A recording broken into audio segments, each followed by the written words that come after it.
Good afternoon. This is Eric Dachko, And Aaron Fecker. and we are interviewing Miss Kim White here today on December 13th, 2020 over Zoom. So starting with our first question, in general, what was your childhood like?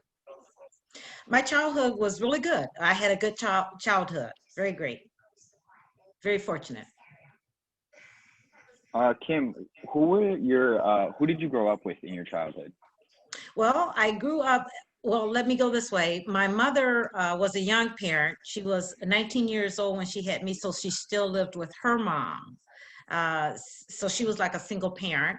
And so I grew up with my mom and my grandmother because she still lived at home. Were there any other family members that you grew up with, like that you saw very often Oh in yeah, Milwaukee? my aunts and uncles when we were very young, because my mom lived with my grandmother. So she had 8 kids and there were three. I had two uncles and an aunt that was actually younger than me, and one aunt, I forgot to say, that was the same age as me. So I have four aunts and uncles that we grew up as kids together in my grandmother's house. Okay. Uh, where did you live growing up? So growing up, and that was one of the things I remember, because those guys, my mother came over with my grandmother from Evansville, Indiana. Uh, because, hold on. Oh, that is, okay. Did you see that pop up that came? I'm sorry. Okay, so my mother and my grandmother came up from Evansville, Indiana. That was there. I think my grandmother was born there. My mother in Kentucky, but we came and we lived on Garfield when they moved up here, and that was my mother went to school here as a young teenager. Um, it was on Garfield, and I wasn't quite certain. It was Garfield Street. It was like 9th, 10th, 11th, or 12th, or something like that in Garfield. Okay. Um, and so where did your mother and your father work? Uh, my father actually worked at A.O. Smith, which is no longer, around these days, but he Yep. worked at A.O. Smith. He also went to school at MATC and got his degree. He eventually became an entrepreneur, businessman, who now lives in Tennessee to this day. He turned 80 December 2nd. My mom went to school, and she worked with the Milwaukee County, I believe, Milwaukee County Blood Center. So if you were donating blood, that's when they had, you would go to those guys. And even the mobile, they had like a mobile truck to go around to different organizations and that for donating blood. So she worked at the Blood Center, which they now have a new building downtown Wisconsin. That wasn't the same building she started at. That's the dog. Sorry. Kim, how was your relationship with your mother versus your father? Uh-oh, did we do it again? No, you're all good. Oh, you can hear me? Yeah, Okay, yeah. go ahead. How was your relationship with your mother versus your relationship with your father?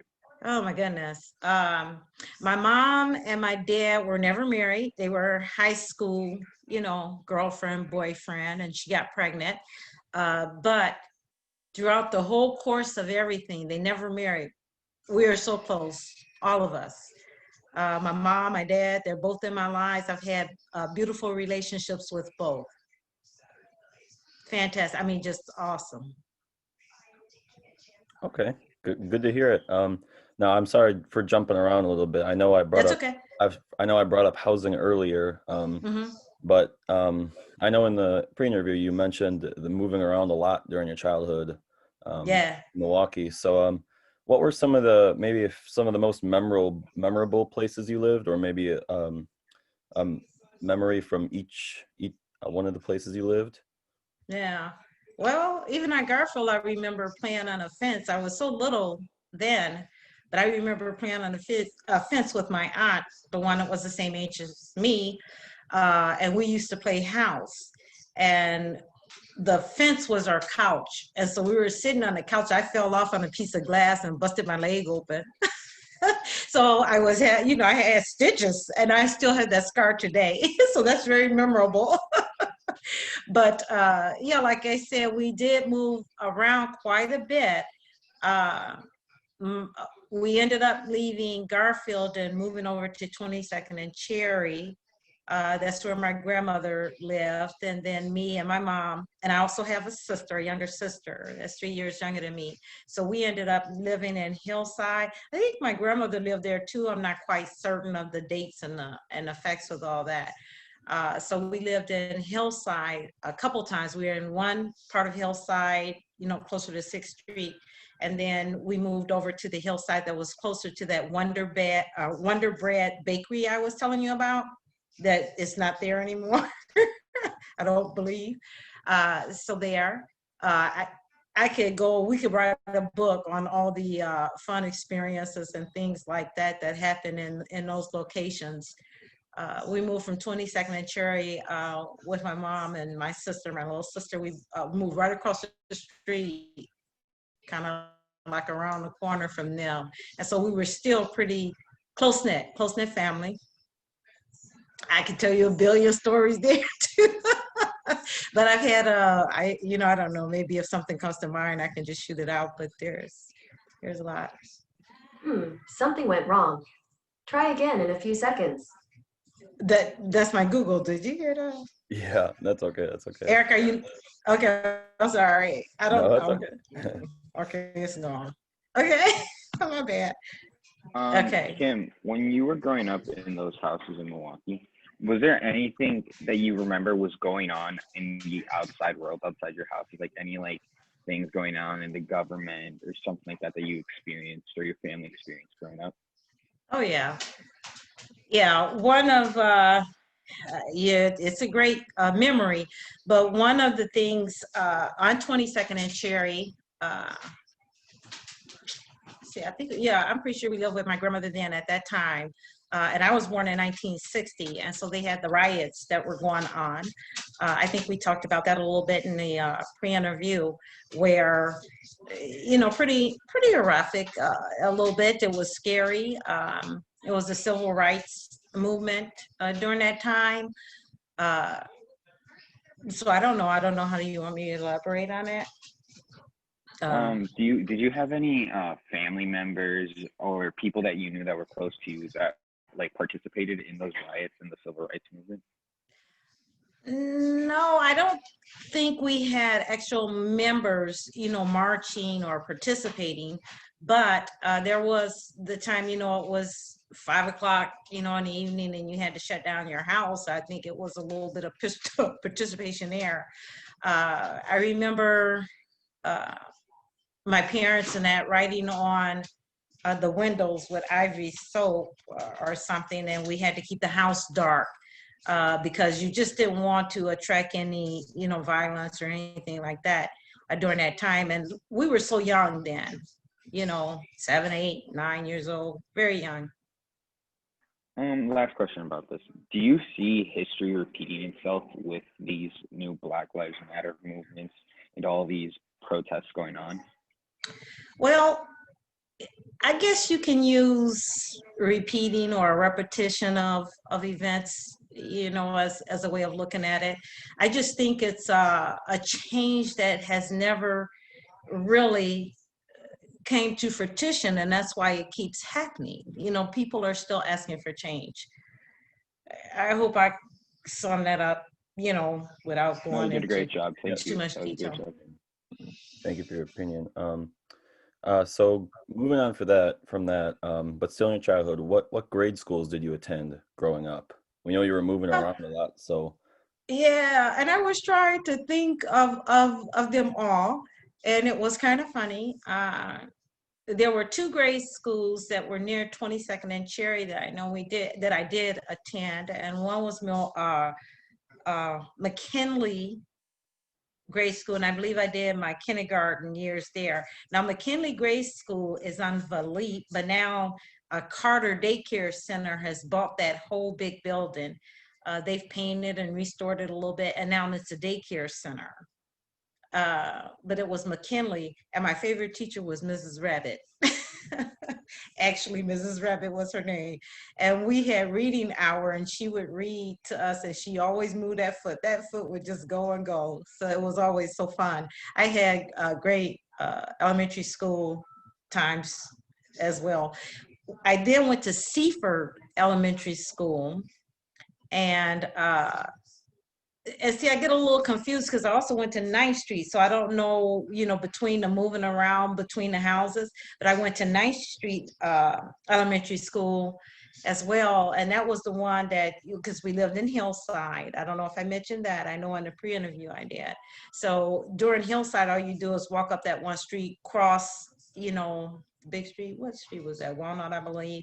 And then you were at 9th Street. So I went to 9th Street as well for elementary. Kim, growing up in those schools, did you ever have a like that you remember, or maybe you still are, friend at one of those middle schools that you're like still friends with to this day, or that they led into high school or something? Not well, yeah. Well, one from elementary school, as well as my sister, because me and my sister are the only 2 children with my mom.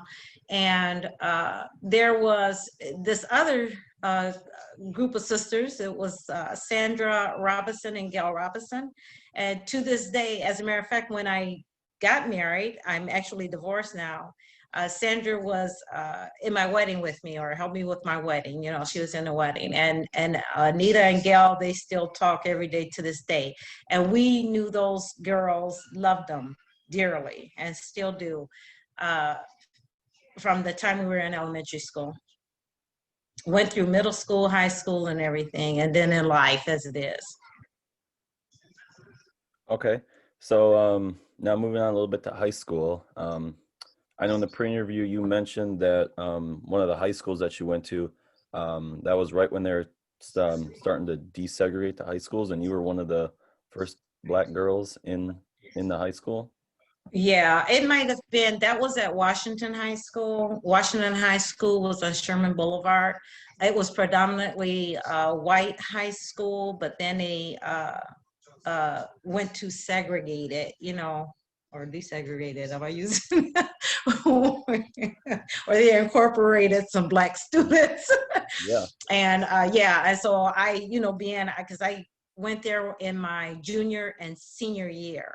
So they had maybe been into the first year, but I was one of the first group of Black kids that were there at Washington High School during that period. Okay, how was that? How was that different from your first 2 years of high school? I'm assuming in the first 2 years of high school, you primarily went to school with other Black children, but now how did you see the difference now that you're going to school more desegregated? Yeah. Not, because during that time when I did go to Washington High School, that wasn't on my concern was to get an education and do well. So I really wasn't aware of so much that, okay, this is an all white school and these Black kids are coming in. I just, I had white friends, Black friends, and it wasn't that big of a deal. And then there wasn't so much, I don't want to say, hatred or something, but there wasn't that much of a difference. I'm going to tell you the biggest thing that happened that was so funny to me. It was during the prom. There was a song, they were voting for the school song. And so everybody came together, the Black and white kids, and we said we wanted Stairway to Heaven. Well, they ended up playing Stairway to Heaven, but it was somebody's white versions. They had 2 songs out there. We said that's not the song we were looking for. But that was the funniest, most complicated thing that I think happened when we were going to school during that time. So Kim, what you're saying is, even though you were going through times were going through a change with including different races, it wasn't like those movies where they all get these like hatred. It was just you were living a normal high schooler's life. Am I correct? That's as much as I can remember.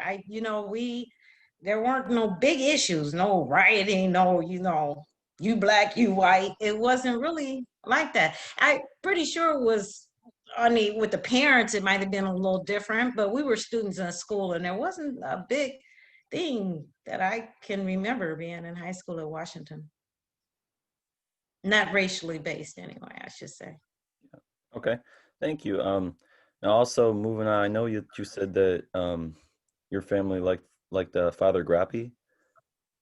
Yeah, well, that was during that time when we were going through the civil rights movement and all that, and I remember my grandmother, because like I said, I was really young, so I just remember her mentioning his name a lot. Yeah. Yeah. So that's about, and like I said, it seemed like she would talk about him a lot or something. I don't know, because to me, he was like, some kind of good word to hear. Yes. Okay. All right. Mm-hmm. Thank you. All right. Now moving on a little bit from that, while you weren't in school, Kim, what other kind of extracurriculars or hobbies did you do outside of school? Mostly when I wasn't in school, it was for a short period of time. Now, my grades were fairly well. I did very good in school. And I begged my mom to send me to summer school. Who does that? So she did that. I went to summer school I remember that, in elementary school at 9th Street in the reading program. Because I liked school. I've always liked school. But during the holidays and things like that, it was so many of us kids, so we all just were together all the time. I had a good with my aunts and uncles, a good playground, so to speak. And then the parents, they were always so watchful, and we were safe. So, but I read a lot. I love to read. Even so, I started sewing when I was about 10 years old. I believe my father actually bought me my first sewing machine. Well, my second sewing machine. I had a real little bitty one, and that mom bought me for Christmas, and dad bought me a big one. So I loved to sew. So I would always read and sew. My sister used to tease me all the time because I would make her play school when we when we had days off on the weekend. She's like, "Who want to play school? Nobody want to play school." But it was fun. I just always liked learning. I still do. Yeah. Kim, you told us that you did art as well. Mm-hmm. Yeah. What was that experience like growing up? Like, how progressive did art get? How did you progress in your art skills? Yeah, it was fantastic. And like I said, even in school, I love school so much. So I remember at 9th Street, me and this one other guy, I remember him, his name was Moore McDuffie. We were the class artists. We always did the bulletin boards and everything. But I've drawn a lot. And I don't know, it just came kind of naturally. I love to draw, and it's very therapeutic for me right now. I just sit and take up a pencil and sketch. But I also went to Mount Mary College, and my degree was in fashion design. That's what I was going for. And in order to take that, you had to take Art 101 or Art 102, for the next or whatever it was called. And my first year there as a freshman, in my Art 101 class, it was so cool, but they wanted me to change my major to art, but I always loved art. I always did a good job there. And I do art today. I don't know if you can see behind me, I'm in my work studio. My easel is there. My sewing machine is right there. Yeah. So I even built my little, what I call my studio in my own home here. And I'm sitting there right now. Very nice. Thank you, Kim. I know you did also mention that you had a job for a short period of time in high school. Yeah. Well, actually, Mom was very forceful. You are not going to work. You're going to go get your studies, So it was kind of hard. So my first job that I got in high school was actually the bookstore clerk. And I think I made like $75 a month. It was so cool. That was a lot, I thought. And it was, you just had to show up there when school started and when semesters ended, and you just hand out books and books and books and books, but it was fun. But they only paid you like a month, and so it was like $75. I was like, wow. So that was my big first time work experience, that you really can make some big bucks working. When I was a senior, it was a little difficult. My classes, they didn't have a lot of more classes that I could take, and so I was pretty much forced to like part-time study, so to speak. And so I begged Mom, please let me take this job at St. Joseph's Hospital. So I was a senior in school. I was taking classes down at UWM, coming back, and then working at St. Joseph's Hospital on Burleigh. Up until when I graduated. So those were the first two employment things that I can remember. Kim, after, like you said, you went to graduation. You told us that you went to Atlanta, Georgia for college after graduation. How was that different to Milwaukee? What was the different experience for you in Georgia compared to Milwaukee? Oh my goodness. The whole atmosphere, the whole weather changes you. It just makes you feel so much alive to be in a climate that's so warm all the time, so that in itself was just like, oh wow, I have arrived. But I did miss Milwaukee, and I love Milwaukee, but living in Atlanta and going to school in Atlanta was fantastic. As a matter of fact, before I actually started school, that was another job I had, is working at McDonald's and at the DeKalb County courthouse. And DeKalb County is where I stayed with my aunt who lived in Atlanta. But it's just fantastic being in that whole atmosphere, the whole weather and stuff just makes you feel a little bit more alive. I probably wouldn't choose Atlanta to live in. My big thing is if I could ever do enough, and Eric, you hear me talk about this all the time, I'd, go to one of the islands. I just love the weather. Kim, question. Atlanta is right now, if you inform me, please, is a predominantly Black community. What was it like? Because in Milwaukee, I'm very certain that it wasn't as predominantly Black as it was in Atlanta. What was the difference like compared culture-wise? Well, when I was in Atlanta, I went to Spelman College. There's 5 colleges there, 5 Black colleges: Morehouse, Clark, Spelman. I can't remember the other 2.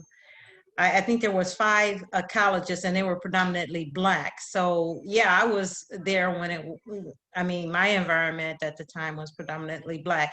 Before I started school there, like I said, I did work at McDonald's and DeKalb County, where there was a mixture of whites and Blacks. But again, I think there was one time when I worked at the county courthouse, the DeKalb County courthouse. And it was one of the gentlemen, I worked for the Texas Census Department. And it was one gentleman there, he said, oh, we got us a Yankee now. But see, I was young, I didn't even know what that meant, but it still was fun. Nobody, disliked me for anything. I'm just a nice person, I suppose, I don't know, but I don't don't start trouble with me. And I never, really encounter any racial differences. I'm pretty sure they were underlying, but I never encountered anything. Yeah. Okay. So then you went to college there, and then you moved back to Milwaukee. And then from when you moved back into Milwaukee, you said you found your job right away? Yeah. Well, when I came back, I was living with my mom because, I'm just coming back. And Mom was like, oh, no, you're going to have to get your butt out of here, girl. You're going to have to do something. That's how Mom is. And I was like, man, And so at the time we were living on 35th and Highland, and it was cold, wintry, and they had 3 places that I could go look for employment. And one was Harley Davidson, the other was Miller Brewery, and then the other was I don't know what they were called. I think they were called My Bell. Yeah, I think there was one in the Bell, Wisconsin Bell, because they done changed their name some. So I put in applications at all three, and I came home, and I think Mama wanted to know, did you get a job? And I'm like, you don't know, you just can't go out there. But My Bell ended up calling me, and so I started there, and so that was a good thing. Okay. So I started working there. I Kim. made. Oh, sorry. Oh, sorry, that was my bad. I was gonna ask, I think for a lot of people, they always remember their first day of work. Do you, by any chance, remember what your first day was like? I don't know. I guess with me, because I've had a lot of first days, but I think with me, I'm there because I'm excited to be there. I need to be there. I, want to grow and do that. So my day is always interesting because I need to know what it's like, what it's going to be like, what can I learn, what can I grow, in this position. So my first day of work is always just fascinating, interesting. And just like this interview, I keep telling you guys, oh my God, I'm so nervous, so you do get a little bit of that nervousness, for sure. And I know I do probably more than other people, but they've always been great experiences, my first days. And I've always put that first, I'm excited to be there. So it makes a whole world of a difference if you want to be there and you don't. But if you're out there looking for a job, most likely you want to be there. So you have to make the best of it. And so you make the best of the experience as well. Okay. Thank you, Kim. You're welcome. Also, now that I've heard a lot about you at AT&T, you've always told me a lot about what you've done there. Could you maybe elaborate on that? Okay. Well, this ties in really good because when I first got hired, I worked as a clerk. Now this is on 35th and Wells. I don't know if you guys, Wells and Kilburn, that whole block of AT&T over there. Well, I call it AT&T now. That's what it is. But it was Wisconsin Bell at the time. So I started there as a clerk. And like I said, I think I made big bucks. It was like $6.10 an hour. I was rolling. That's was a good paying job, and we had benefits and everything. You go there 6 months, or if you work there through probation for at least 6 months, then they pay for your education, and that's how a lot of my education was paid for, through AT&T. But I started there as a clerk, data entry, and one of the big things, they were converting all of their stuff. I worked in distribution services, so they were converting all of that into the computer. Now, I ain't talking about laptops, I'm talking about these big old computers. And so I worked with Dale. That was his name. He was a contractor that they brought in. I don't know. We grew kind of close, but he was an older gentleman at the time. I don't know, where Dale is or anything, but it was data entry, and he was everything in that center. I was helping him to convert it over into computers. So after that, I moved over, let's see, I think this is right, to the big building, and I worked in their computer department, the big building over there on 35th and Wells, Kilburn. And so I worked there for quite a while, still going to school. And let's see what happened. Then I moved out to Oak Creek. I worked there in the computer room as well. Still going to school. And then I went over to 26th Street, 918th North 26th Street. I had graduated from Milwaukee, what's that school? WCTC. And so then I got management over there at 26th Street, 918 North 26th Street. That was the building that was across the street from the Dahmer building, Jeffrey Dahmer. And that's where a lot of people know about 26th Street. And so from there, I moved out to Waukesha, or Pewaukee, and I worked there until I retired. Okay, Kim, thank you. Now we've heard about your jobs, AT&T and jobs you have in high school.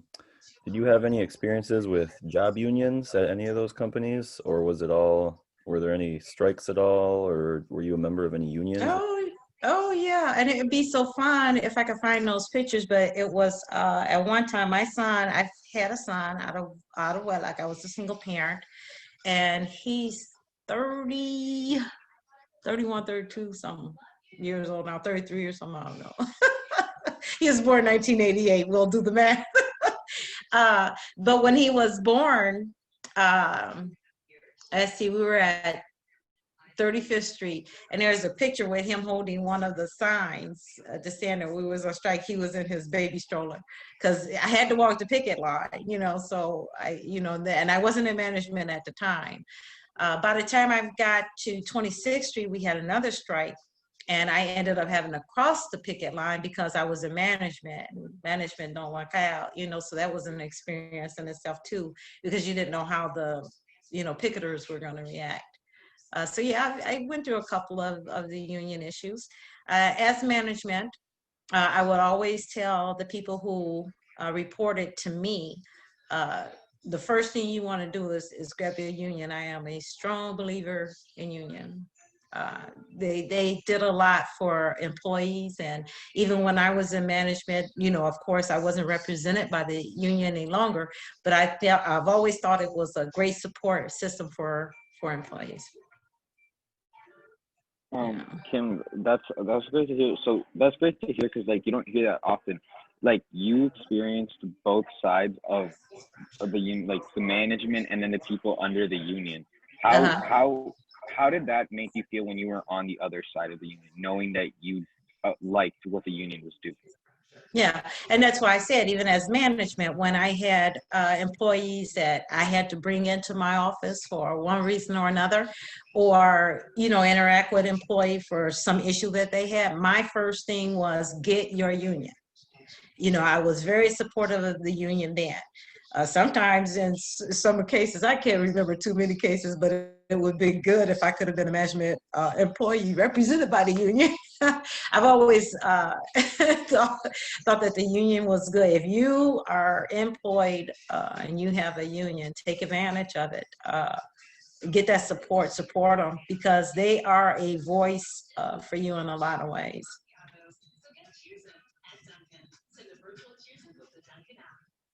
I'm sorry, I was muted there. Moving on a little bit from the work stuff. My understanding is that you did attend church growing up, that you guys were faithful. I'm sorry, can you repeat that? You guys did attend church, you and your family did attend church growing up, is that correct? Yeah, church is very prominent in my whole family. Like I said, I was baptized at Trinity Lutheran Church. That's where we predominantly attended growing up as kids. And now Trinity Lutheran is the one that I think is on Juneau or something down there. That's the one that the roof caught on fire. So that was very emotional in a way, being an old person. I have since been reconfirmed to Mount Olive Lutheran. My son went to Lutheran school from middle school to high school. He graduated from Milwaukee Lutheran. He went to Mount Olive, and that was Mount Olive Elementary. Well, he, from grade school was public, and then middle school and high school was the Lutheran. And so I was reconfirmed at Mount Olive, and he was baptized there at Mount Olive. So Lutheran is predominantly the family's religion, if you will. Okay.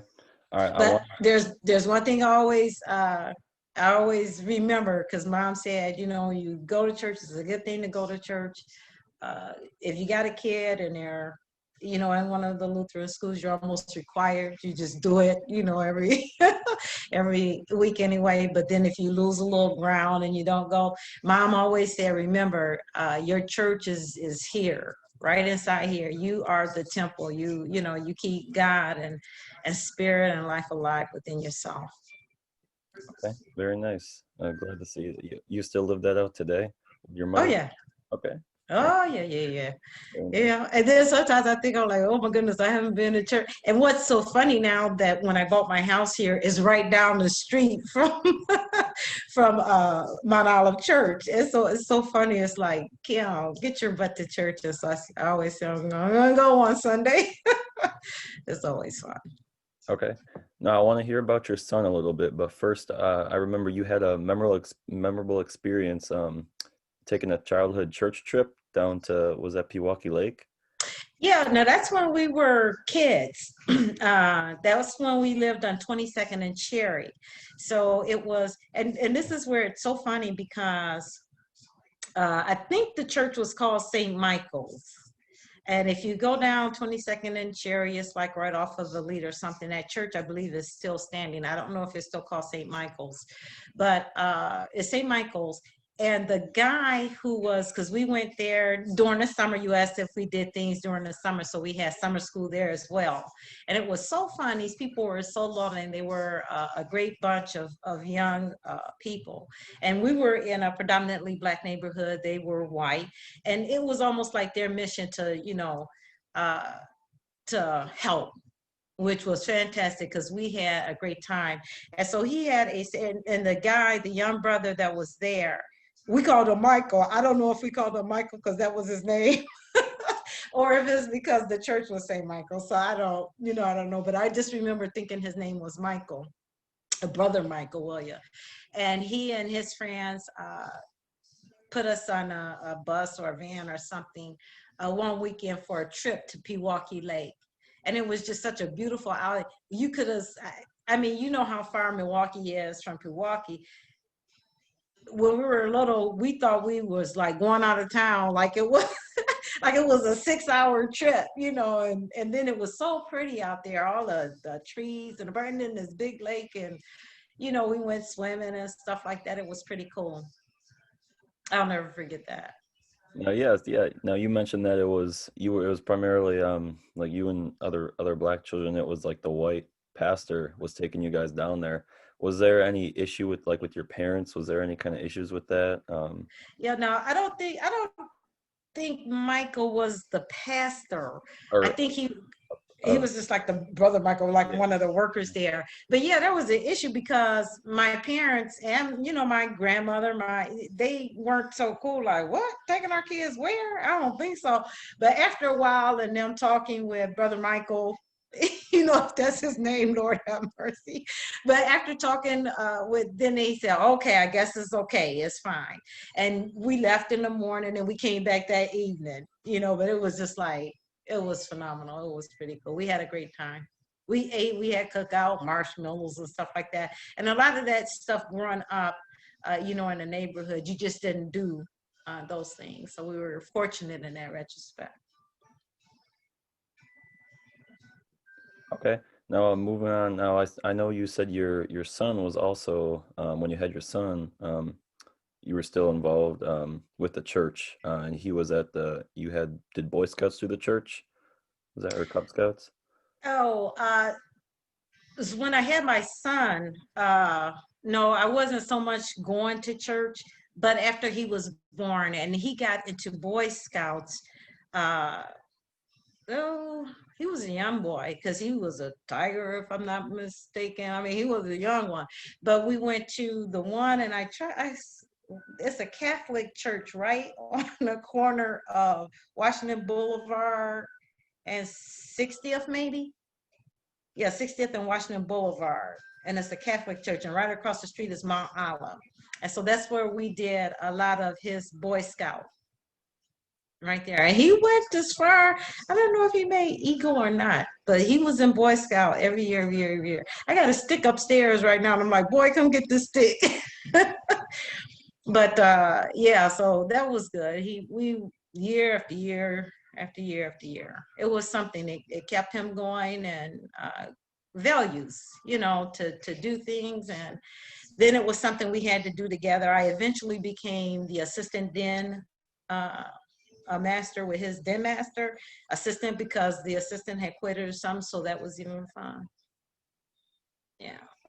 Kim, so growing up, you definitely, since you had a son, how did your life change from being just coming from Atlanta, Georgia, going to college, and then you had a son? How did your life change when you got Whew, yeah, that's a very, very devoted parent.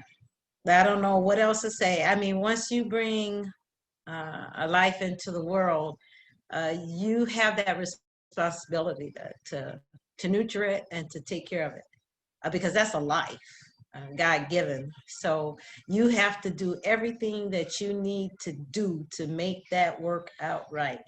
And so I think I did. You always wish you could have done more, but I did a lot and he turned out pretty good. So I'm kind of proud of myself about that. Don't have me um crying up in here now. Kim, a question for you. My dad and my parents. My dad had a restaurant in LA. He moved out here because he didn't like the environment. So that's what I want to ask you about. You did you like that you raised your son in a small little city in Milwaukee? So you didn't surround him with all these big cities like Los Angeles and Chicago and all of these big cities. Like, did you think it was a good idea to bring him up in such a small little city? Oh, you know what? Like I had mentioned earlier, I love Milwaukee. I've lived in Atlanta for a little bit, and I've traveled, a little bit in my life somewhat. But I always like to come back home here. I love Milwaukee. I like it that it is small and that you still get the city feel. I mean, you still feel like you're in a city, and I sometimes don't even think it's that small.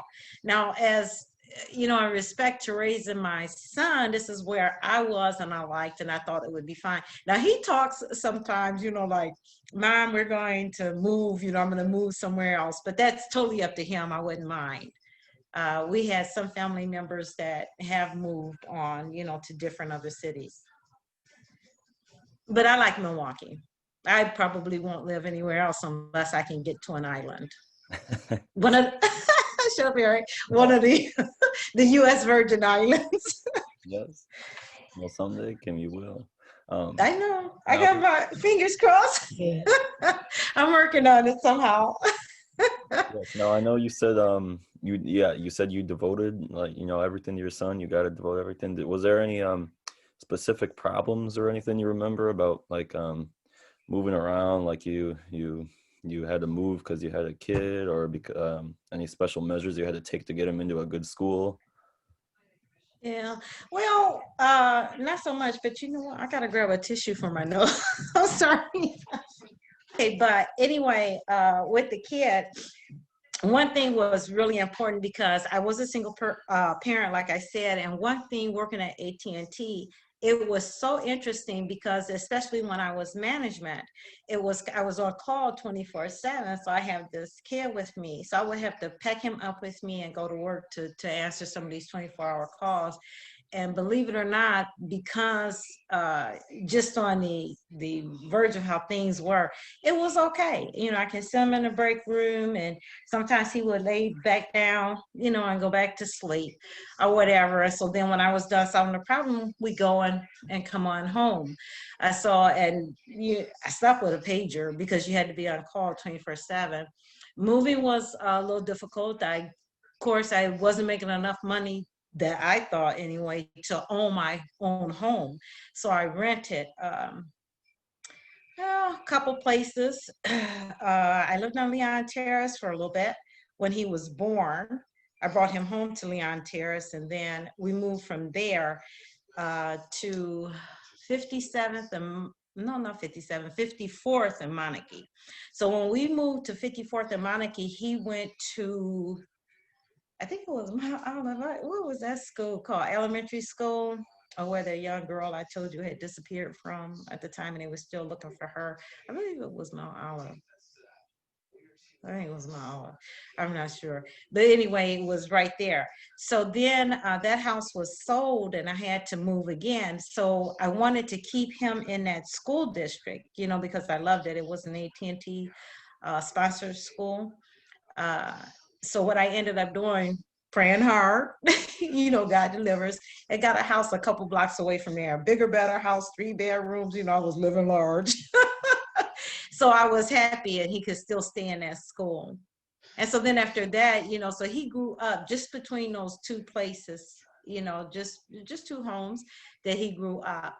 And I met my husband when I lived in that last house. And so then, of course, he, was ready for college pretty much.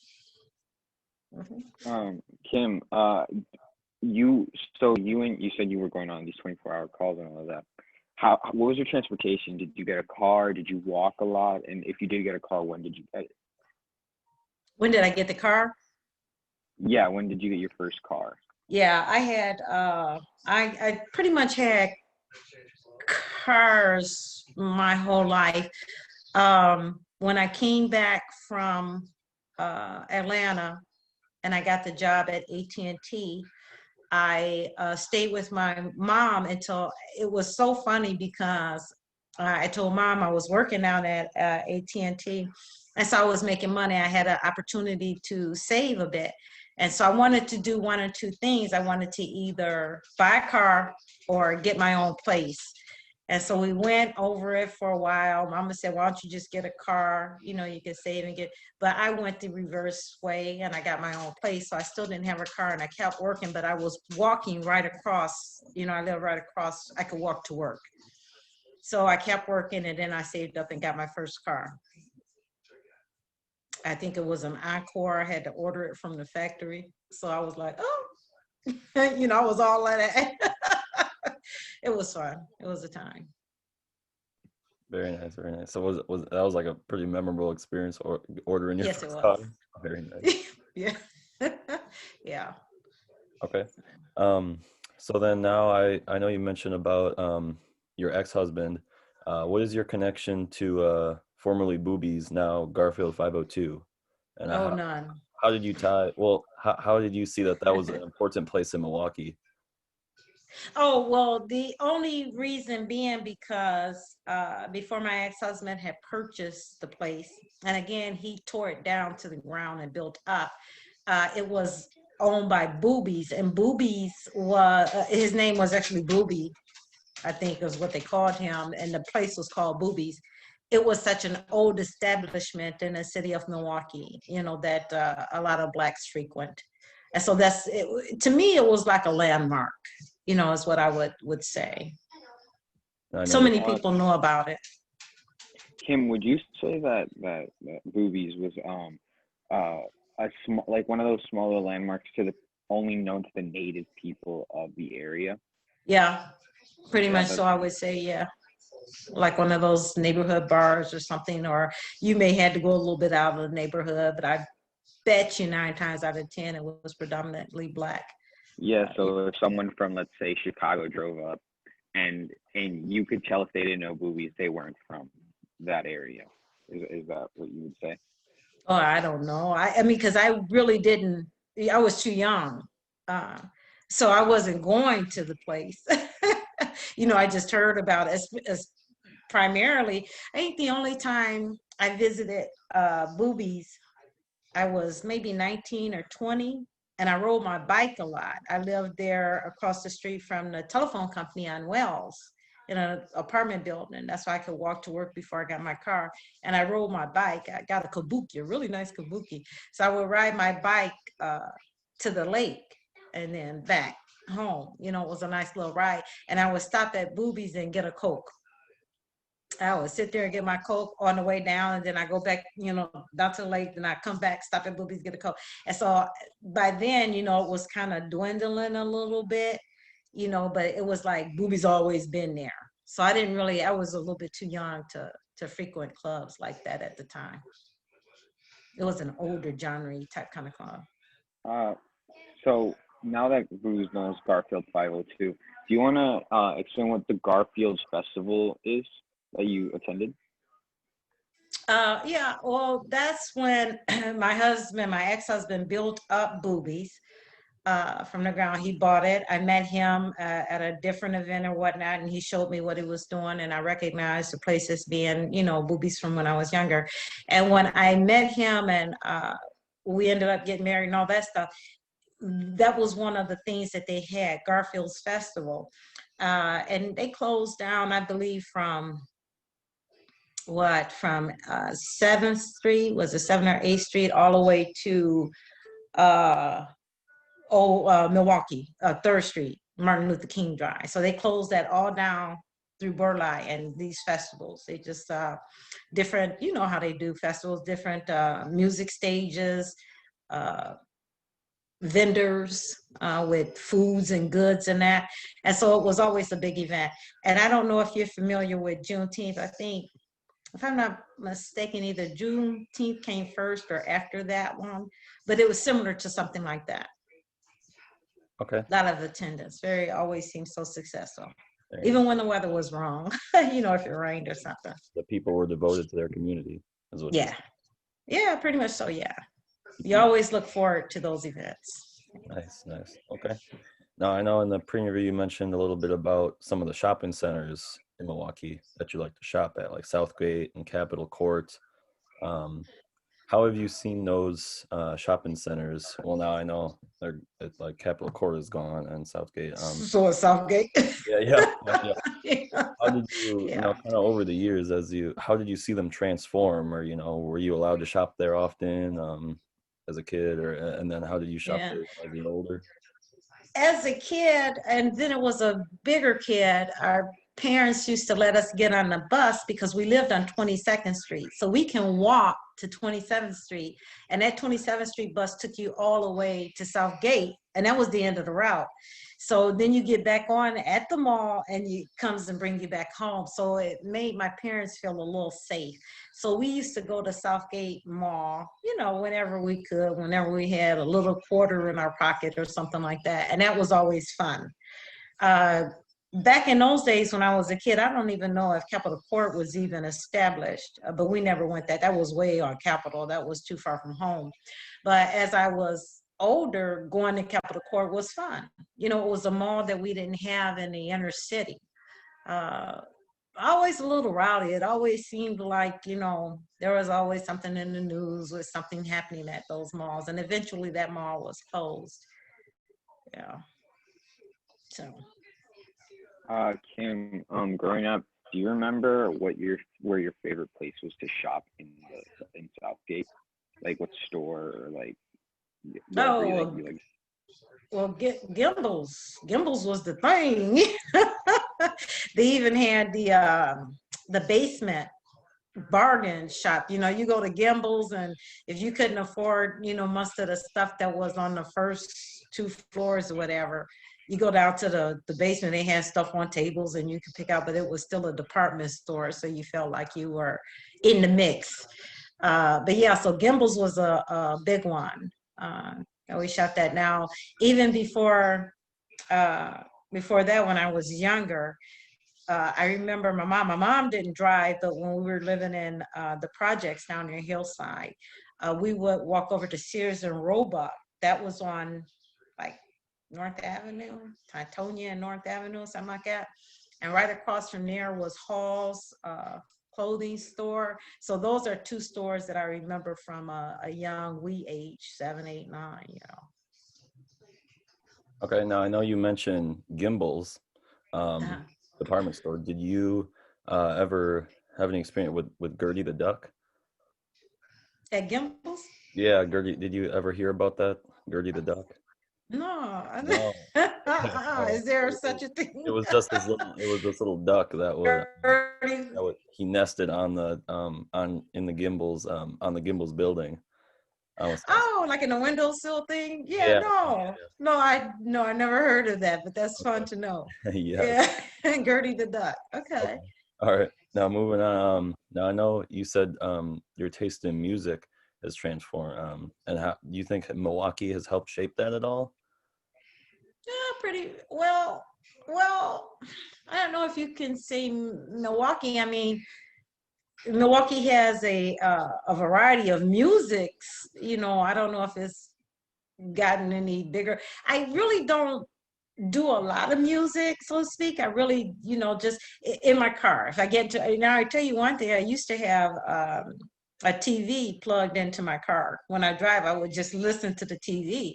But when all the TVs changed, you know, you had to have special antennas and all that crap just to get a local TV station. So then I started listening to the radio.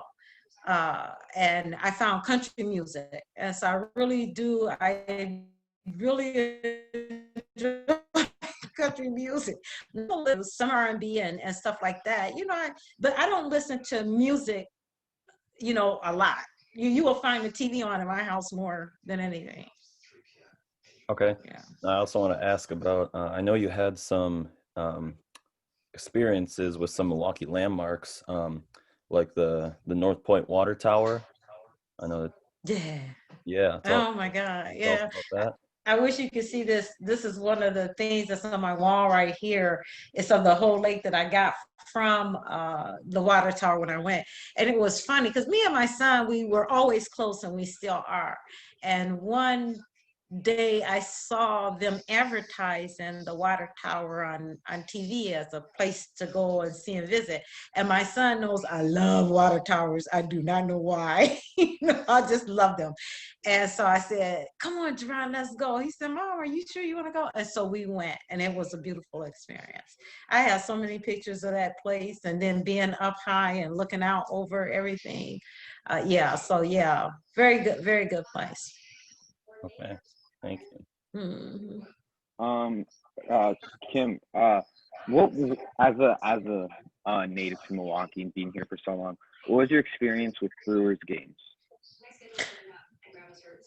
Let me see. I don't know if I went to many games as a younger person, but one of the jobs that I got when I retired, I worked part-time for the Brewers, parking cars in the parking lot. And after we parked the cars, we could go to the games for free.